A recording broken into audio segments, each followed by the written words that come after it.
बिस्मिल्लाहिर्रहमानिर्रहीम। Maths pan में खुश आमदीद।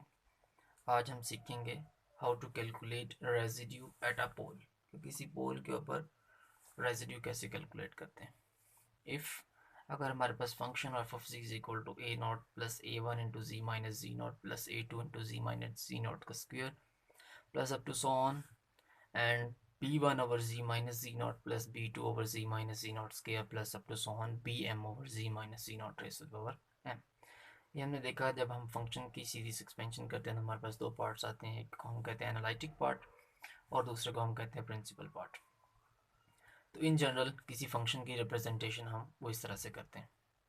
Hair z is equal to z naught is pole of order m। अब यहाँ पे ये जो पार्ट है हमारा एनालिटिक पार्ट है, ये हमें सिंगुलरिटी नहीं देता। जो प्रिंसिपल पार्ट है इसमें z is equal to z naught replace करेंगे तो b1 ओवर 0 हो जाएगा, इस तरह b2 over 0 and so on bm over 0 की पावर m आ जाएगी। तो इसका मतलब है z is equal to z naught इसका सिंगुलर पॉइंट है। अब चूंकि इसके प्रिंसिपल पार्ट में फाइनाइट नंबर ऑफ टर्म्स हमने ले रखी हैं, b1 b2 से लेकर bm तक m टर्म्स हैं, तो इसको हम बोलेंगे ये पोल है। यानी हमने पढ़ा था कि अगर प्रिंसिपल पार्ट में फाइनाइट नंबर ऑफ टर्म्स आ जाएंगी तो इनको हम बोलते हैं पोल। तो z is equal to z not pole होगा और इसकी पावर कितनी है, z माइनस जेड नॉट की हाइएस्ट पावर m है, तो उस पोल का ऑर्डर भी m होगा। तो यहाँ पे हमारे पास z is equal to z not pole है ऑर्डर m का। Then b1 coefficient of 1 over z minus z naught in Laurent series. अब जो 1 over z minus z naught की पावर 1, इसका जो कोएफिशिएंट होगा b1 उसको हम बोलेंगे is called residue of f c at z is equal to z naught. अगर सीरीज की एक्सपेंशन करेंगे और उसमें हम 1 over z minus z not वाली टर्म का कोएफिशिएंट देख लेंगे तो वहाँ से भी रेजिड्यू कैलकुलेट हो जाएगा। और अगर हम दूसरी तरह से निकालना चाहें तो हमारे पास अगर if z is equal to z naught is simple pole, अगर ये हमारे पास पोल हो जिसका ऑर्डर 1 हो, यानी नीचे जो हमारे पास है highest power z minus z naught की वो 1 आ जाएगी, तो उसको हम बोलेंगे पोल ऑफ ऑर्डर 1।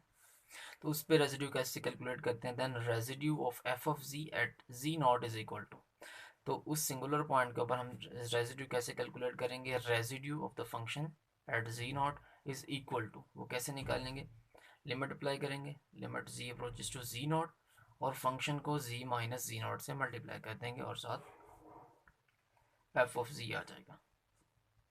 यानी फॉर एग्जांपल अगर 1 ओवर z माइनस 3 ये हमारे पास फंक्शन है।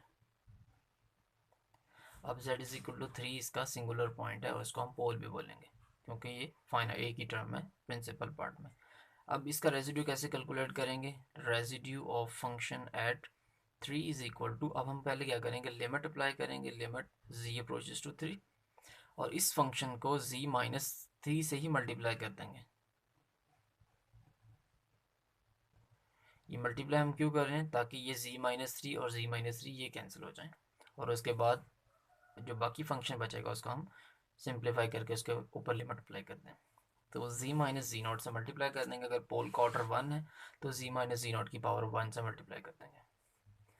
If z is equal to z naught is pole of order 2, अगर ऑर्डर 2 का पोल है देन रेसिड्यू कैसे कैलकुलेट करेंगे, 1 ओवर जितना यहाँ पे ऑर्डर है उसमें से एक कम का फैक्टोरियल, यानी 2 माइनस 1 का फैक्टोरियल ले लेंगे, लिमिट z अप्लाई कर देंगे, z approaches to z naught जो हमारा सिंगुलर पॉइंट है, और जितना यहाँ पे ऑर्डर है पोल का उससे एक कम का डेरिवेटिव ले लेंगे। अब यहाँ पे ऑर्डर 2 है तो फर्स्ट ऑर्डर डेरिवेटिव आ जाएगा। अब z माइनस जी नॉट के स्केयर से मल्टीप्लाई करेंगे फंक्शन को, क्योंकि फंक्शन के अंदर हमारे पास ये इस तरह से कोई टर्म आएगी z माइनस जी नॉट के स्केयर वाली, क्योंकि इस पोल का ऑर्डर 2 है, तो इसको इससे मल्टीप्लाई कर देंगे तो फंक्शन में से ये वाली टर्म ख़त्म हो जाएगी, बाकी फंक्शन के ऊपर उसका डेरिवेटिव लेके लिमिट अप्लाई कर देंगे।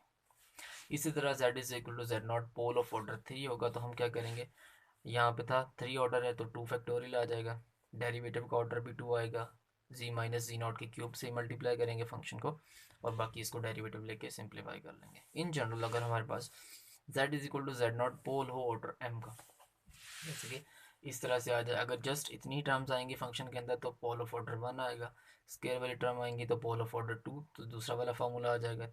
अगर z माइनस जी नॉट का क्यूब आएगा तो पोल ऑफ ऑर्डर 3, उसके ऊपर जो हमने फार्मूला भी पढ़ा है वो आ जाएगा। और अब हमारे पास इन जनरल m था, पोल का order z minus z naught की पावर m थी, तो इन जनरल mth ऑर्डर के लिए पोल के लिए हम ये लिखेंगे residue of the function at z naught is equal to 1 over order m है तो m में से एक कम का फैक्टोरियल यहाँ पे आ जाएगा, लिमिट आ जाएगी, और एक कम का ही यहाँ पे डेरिवेटिव आ जाएगा। z माइनस जी नॉट की पावर m से ही मल्टीप्लाई करेंगे, यहाँ पे हम जितना पोल का ऑर्डर है उतने से ही मल्टीप्लाई कर रहे हैं। डेरिवेटिव का ऑर्डर एक कम होगा और फैक्टोरियल भी एक कम होगा, और साथ यहाँ पे आ जाएगा फंक्शन f ऑफ c जो हमारा फंक्शन है। इफ़ अगर हमारा फंक्शन इस टाइप से आ जाए phi of z over psi of z, ऊपर भी जी का फंक्शन हो नीचे भी जी का फंक्शन हो, तो जो जी साई ऑफ जी के ज़ीरोज़ आएंगे उन तमाम पॉइंट्स पे हमारा फंक्शन होगा वो तमाम पॉइंट्स जिन पे साई ऑफ जी ज़ीरो होगा वो सिंगुलर पॉइंट्स आएंगे। तो अगर देन रेजिड्यू कैसे कैलकुलेट करेंगे, limit z approaches to z naught, ऊपर वाला फंक्शन एज इट इज़ रहने देंगे, नीचे वाले फंक्शन का डेरिवेटिव ले लेंगे जी के respect. For example e of z over sine z, ये हमारे पास फंक्शन है।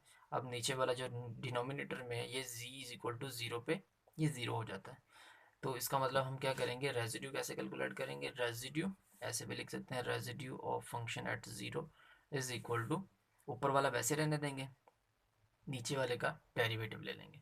तो हमने नीचे वाले साइन जी का डेरिवेटिव लिया, वो कॉस जी आ गया, और साथ लिमिट अप्लाई कर देंगे, जी अप्रोचेस टू हमारा सिंगुलर पॉइंट था यहाँ पे ज़ीरो, तो इसके अंदर ज़ीरो रिप्लेस कर देंगे, तो ई raise power z over cos जी आ जाएगा। जब जी ज़ीरो पुट करेंगे ई की पावर ज़ीरो वन हो जाएगा, कॉस ज़ीरो वन, तो इसका आंसर आ जाएगा वन। तो अगर हमारे पास फंक्शन इस टाइप से आ जाएगा, ऊपर भी जी का फंक्शन नीचे भी जी का फंक्शन, तब हम क्या करेंगे, लिमिट अप्लाई करेंगे और नीचे वाले का डेरिवेटिव ले लेंगे। अब कुछ एग्जांपल्स देखते हैं जिसमें हम रेजिड्यू कैलकुलेट करेंगे। Find residue of the following. First है हमारे पास f of z is equal to ten z over z square. Zero is pole of order two, यहाँ पे जीरो हमारे पास है पोल जिसका ऑर्डर टू है। टेन जी की एक्सपेंशन करेंगे, उसको जी स्क्वायर से डिवाइड करेंगे, तो इसका मतलब उसमें हमारे पास दो टर्म्स आएंगी, फाइनाइट नंबर ऑफ टर्म्स आएंगी प्रिंसिपल पार्ट के अंदर।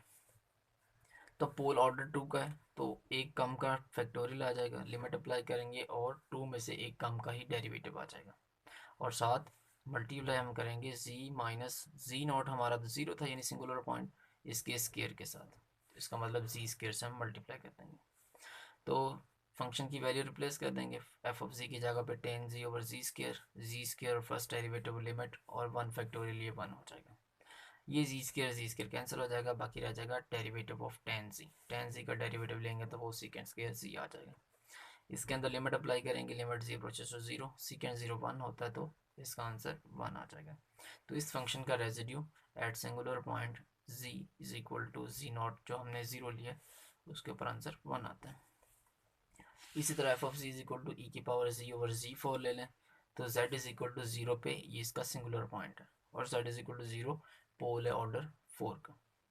रेजिड्यू कैलकुलेट करते हैं जीरो के ऊपर, तो ये फोर ऑर्डर का, तो फोर में से एक कम का फैक्टोरियल इधर डिवाइड करेंगे, लिमिट अप्लाई करेंगे, जी अप्रोचेस टू सिंगुलर पॉइंट हमारा जीरो है, और डेरिवेटिव ये फोर ऑर्डर का है तो थर्ड ऑर्डर का डेरिवेटिव साथ आ जाएगा, जी माइनस जी नॉट हमारा जीरो है, इसकी पावर फोर से फंक्शन को मल्टीप्लाई भी कर देंगे, तो इसका मतलब जी फोर से हम फंक्शन को मल्टीप्लाई कर देंगे।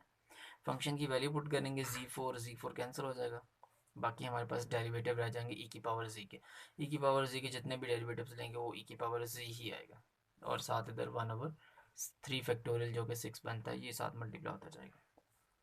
ई की पावर जी में लिमिट अप्लाई करेंगे जेड जीरो, तो ये ई की पावर जीरो का आंसर वन ही आ जाएगा, तो इसका आंसर वन बाय सिक्स आ जाएगा। नेक्स्ट हमारे पास function f of z is equal to z over z minus one और जी प्लस वन का स्क्वायर, तो z is equal to one और यहाँ से z is equal to minus one. Z is equal to one simple pole होगा चूंकि इसकी power one है, और z is equal to minus one pole of order two होगा, तो इसका मतलब हमारे पास यहाँ पे दो पोल्स मिल रहे हैं, तो हम वन पे कैलकुलेट करेंगे। अब वन चूँकि हमारे पास सिंपल पोल है, इसकी पावर वन आ रही है, तो सिंपल पोल के लिए हम क्या करेंगे, जस्ट लिमिट अप्लाई करेंगे, जी माइनस जी नॉट यहाँ पे हमारा वन है सिंगुलर पॉइंट, इससे मल्टीप्लाई कर देंगे फंक्शन को, तो फंक्शन वाले में से जी माइनस वन वाली टर्म खत्म हो जाएगी, बाकी जी रह जाएगा और नीचे जी प्लस वन का स्क्वायर आ जाएगा। जब z is equal to one replace करेंगे तो one over one plus one का स्क्वायर, तो वन ओवर फोर आ जाएगा आंसर।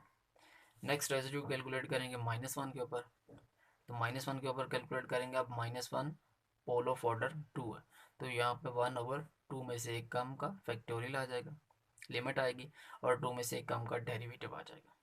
और साथ हम मल्टीप्लाई किससे करते हैं, z माइनस जी नॉट के स्केयर से, क्योंकि ऑर्डर 2 का। अब जी नॉट हमारे चूँकि यहाँ पे -1 है, तो z माइनस इंटू -1 करेंगे तो z+1 आ जाएगा। z+1 के स्केयर से मल्टीप्लाई कर देंगे पूरे फंक्शन को, तो z+1 के स्केयर वाली टर्म खत्म हो जाएगी, बाकी z/z-1 आ जाएगा। अब इसका हमने लेना है फर्स्ट डेरिवेटिव। अब z/z-1 है, यहाँ पे क्वोशिएंट रूल आएगा, नीचे वाले का स्क्वायर आ जाएगा, नीचे वाला वैसे ही, ऊपर वाले का डेरिवेटिव z का डेरिवेटिव 1 आ जाएगा, माइनस ऊपर वाला z एज इट इज़, नीचे वाले का डेरिवेटिव आ जाएगा 1। अब ये हमारे पास बनता है z-1 और माइनस z कैंसिल हो जाएंगे, बाकी आएगा -1/z-1 का स्क्वायर। जब लिमिट अप्लाई करेंगे z की जगह -1, यहाँ पे नीचे आ जाएगा -1 तो -2 का स्क्वायर +4 हो जाएगा, तो ये -1 और नीचे +4 आ जाएगा, तो -1/4 इसका रेजिड्यू आ जाएगा। तो इस तरह से हम बाकी डिफरेंट फंक्शंस के भी रेजिड्यू कैलकुलेट कर सकते हैं।